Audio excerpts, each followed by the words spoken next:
everybody. Keep going. All right?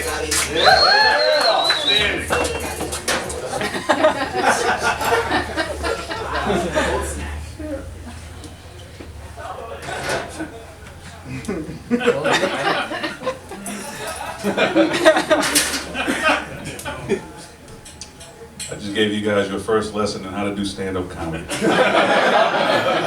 It's about being comfortable up here. It's about lightening the load. How am I supposed to lift your spirits if I'm bogged down by all this?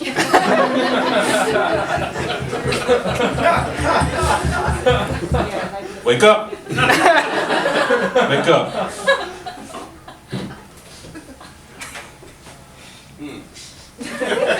I know, it just hit me too, damn.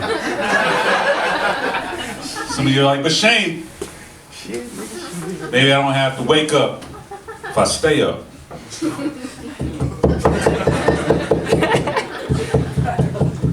I'm not shooting you with a gun, I'm shooting you with knowledge. It's a knowledge. It's a knowledge pistol.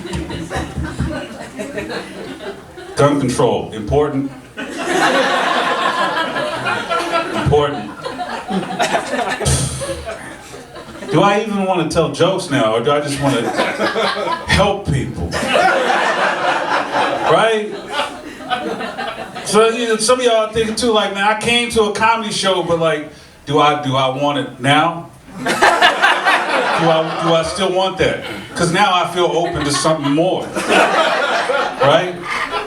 Yeah. Hell, that's what I'm talking about, man. You got the libations, you got the pepperonis. Yeah, I already had my friends come up here and give me the yucks and the hee-hees. Now I'm here to boop, dilate that eye right there. Dilate. You are at the eye doctor. I make you put your chin on that plastic thing and I go right there, right in your eye. Right in your eye. And yeah, for a little bit, you fucked up. You're fucked up for a little bit. As a matter of fact, right when that happens, you're like, you didn't tell me. You're mad at me for a little bit. And maybe afterwards, you can't see nothing. That's what's gonna happen tonight. Right now, I'm giving you a right now. And you're like, just tell a fucking joke. And then later, as we're packing up and we're leaving, probably on the way home, you're gonna be like, oh shit. Now I can see clearer. And Shane was fucking hilarious.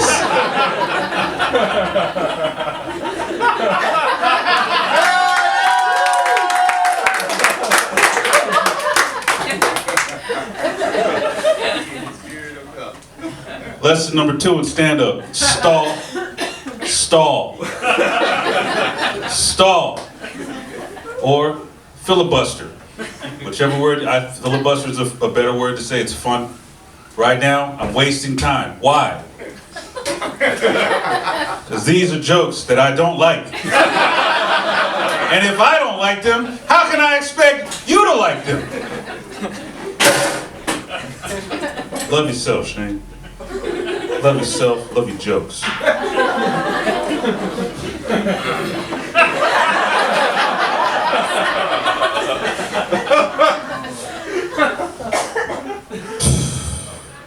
Healthcare, it's in the news. It's in the news. I don't know why, it's in there. It's everywhere you look. Health. It really is. Look around you. Look to the person to your left. Now look to the person to your right. Health on both sides. But do you care? Because they don't, man.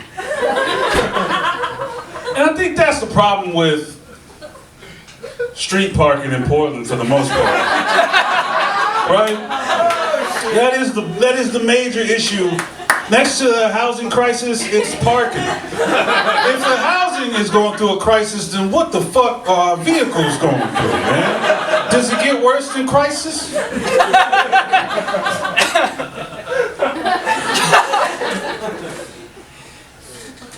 And And that's what we're all here to figure out. Got a parking ticket in front of my house because I was parked the wrong direction. I wasn't parked in the right direction of the cars that society tells you. I thought there was a mistake that had been made. I came home, I walked to my local Fred Meyer, support small mid business. I came back and there was a parking ticket on my car that was just parked in front of my house. And I called the number, I was like, hello, Department of Terrorism. Clearly you made a mistake. I was parked in front of my house, my vehicle was registered to me, my license plate's update, all that stuff. What's up?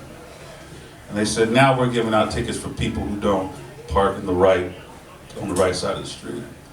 And look, I'm not saying what happened to old boy, the CEO, was right.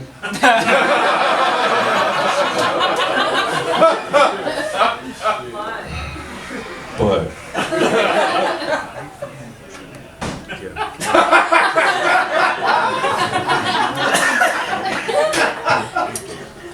thought about jumping into a joke. Not gonna do it. Not gonna do it. Yeah, I got a kid, whatever. Make some noise if you have seen my child. Woo! Where is he?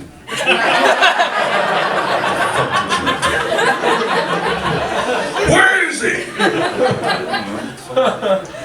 Where's Carl? My son's name is not Carl. I do not have a Caucasian son. He does not, and he's not a retired player for the Utah Jazz. One or two real bad things. That was for the bros. Fuck.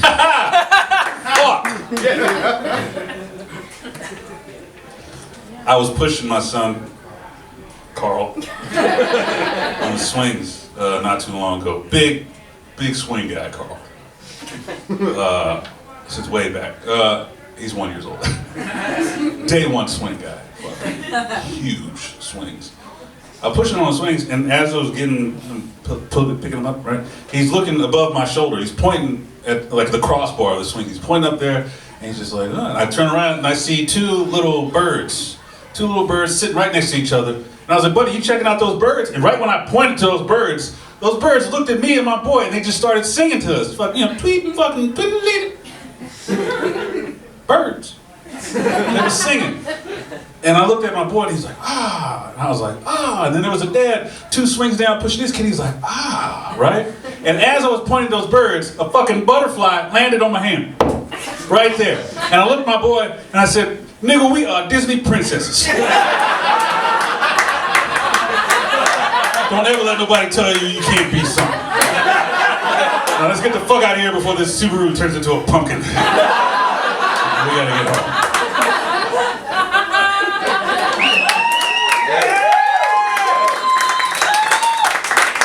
I'd like to thank Joe. I'd like to thank Sir Lance. I'd like to thank all of you for being here tonight. What made me write such a great joke is what I've been thinking about the whole time since you guys have applauded. Man, sometimes inspiration, it just hits you, you know what I mean? And you just have to go with it. That's your 3rd free lesson of stand-up comedy. Go with it.